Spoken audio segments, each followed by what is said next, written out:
Khulu kudu sanibonani bafethu. Njani naphela?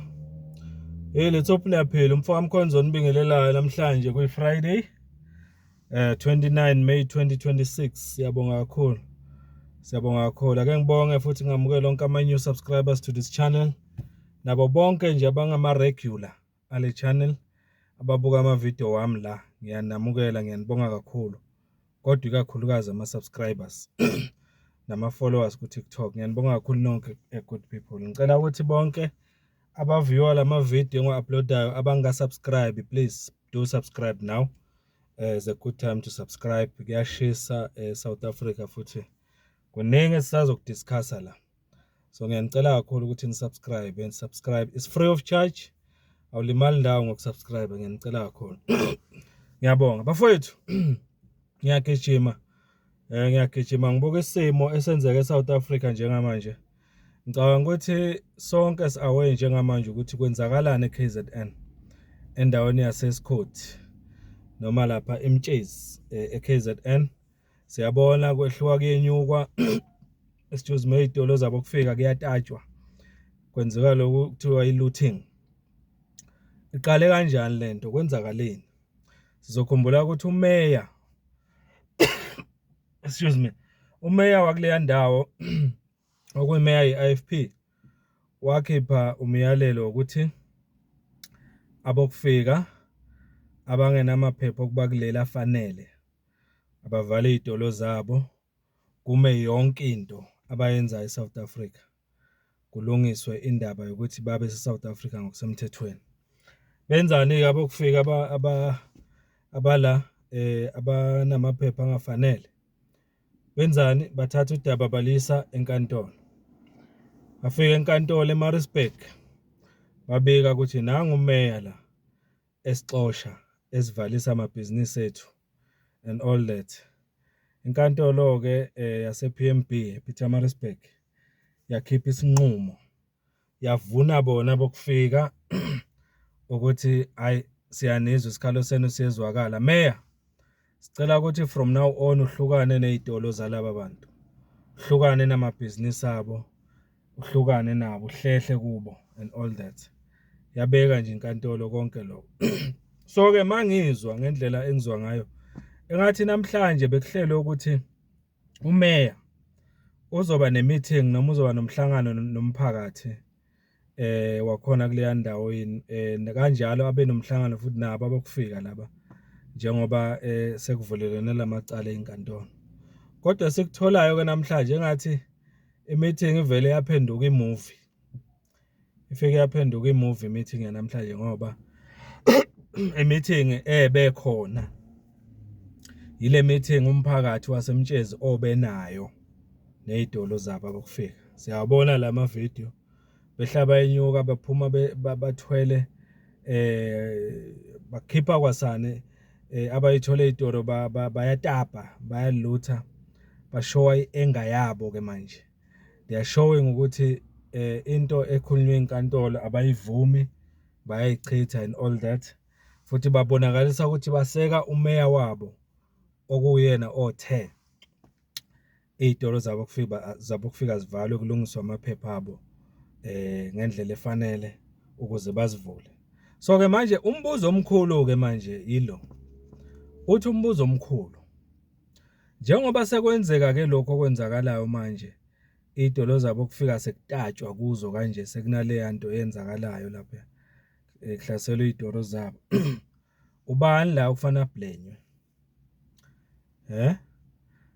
Ngicabanga ukuthi bakhona bazothi asiblame yona imeya because uyena osuse wonke lo msindo ngokuthi aqale le ndaba yokuthi abokufika abavala izitolo. Omunye uzothi hayi iyona inkantolo, bekungafanele ikhiphe isinqumo esikanje esibonakalisa ukuthi kuliwa nomeya, omeya okuthi umele umphakathi wabantu base South Africa. So kunaleyo ndida njengamanje ukuthi ubani okufanele athwale le blame. Kodwa ngendlela ke mina engazi ngayo nengiunderstanda ngayo, ngiyazi ukuthi njengoba sekunje umuntu ozothweswa iblame uyena umeya. wasemtshezi. Mina ngendlela engi-understanda ngayo nendlela isystem yaseSouth Africa esebenza ngayo. Yebo bazoboshwa abantu abatapile, ngingomunye nje la omelene nendaba yokutapa ezitolo zabo kufika. Ngingomunye la omelene neviolence eyenziwayo kwabo kufika. Angiyikhuthazi, angifisi ukuyibona yenzeka. Ngiyabagxeka bonke abatapayo kulezi zitolo zabo kufika and all that. Futhi ngithi umthetho awuthatha indawo yawo efanele. Kodwa nakuba kunjalo, nake ngifuna ukusho. Uhulumeni wase-South Africa ne-justice system yase-South Africa, inkantolo kakhulukazi, kuyofuna ukuthi zicabangisise zijule njengamanje uma zikhipha izinqumo enkantolo, zibuke nesimo esenzakalayo kulelizwe, zingenzi noma kanjani. Yabona nje kulesimo esinjengalesi, ukukhipha isinqumo mina ngokwami esifana nalesi esikhishwe inkantolo ekubeni bembona lo meya ukuthi ukhuluma into noma uyivoice yenqwaba yabantu abakuleya ndawo abasho the very same thing ayishoyo umeya, bese inkantolo izokhipha isinqumo esiqondene nomeya. Fanele i-understand njengamanje inkantolo ukuthi lesinqumo ayisikhiphi kumeya kuphela kodwa isikhipha kumphakathi waleya ndawo, okuwukuthi umphakathi onga-understand njengamanje ukuthi yiphi inkantolo engavuna abantu abala ngokungemthetho, ithi abaqhubeke bevula amabhizinisi ngendlela engekho semthethweni, benganawo amaphepha aphelele wokuthi babe kuleli. Kungani kubonakala umeya kuyena ophula umthetho ekubeni laba bantu abavulela amabhizinisi kunobufakazi, ngoba phela umeya uqale wenza i-process ngendlela efanele, wahambela le zitolo bazikhompayila, bathola bonke ubufakazi bokuthi no le zitolo lezi akufanele ngabe zivuliwe, akufanele ngabe ziyasebenza kulo masipala. Nabo ubufakazi unabo, mhlawumbe wapresent enkantolo and all that. Yini pho ifike kanjani inkantolo ekutheni ithi ayiqhubeke zivulwa le zitolo? That's the big question. Funa si understand. Mhlawumbe angazi noma ngenzwa ukuthi angayiboni le judgment. Mhlawumbe ngisazoyobheka le judgment yenkantolo. Mhlawumbe yimo salayo ukuthi mhlawumbe ibekele izathu yathi nazi. Mhlawumbe labantu basemthethweni ngokusho kwenkantolo, I don't know, but into mina engizwile ukuthi nje inkantolo ithi azivulwe le zitolo. Ukuthi zivulwe ngoba zisemthethweni noma cha angazi. So le ndlela mina engiconfused ngayo ngila. Ngikholelwa ukuthi laba abantu balapha kulo yamasipala lapha eMtshezi, ngicabanga ba confused njengami. Engicabanga ukuthi badidekile njengami. I don't know, angibavuni, but ngizama uku-understand ukuthi yini eze yabalidele ekutheni bahlangane baqonde kuzo le zitolo batape ngale ndlela abatape ngayo.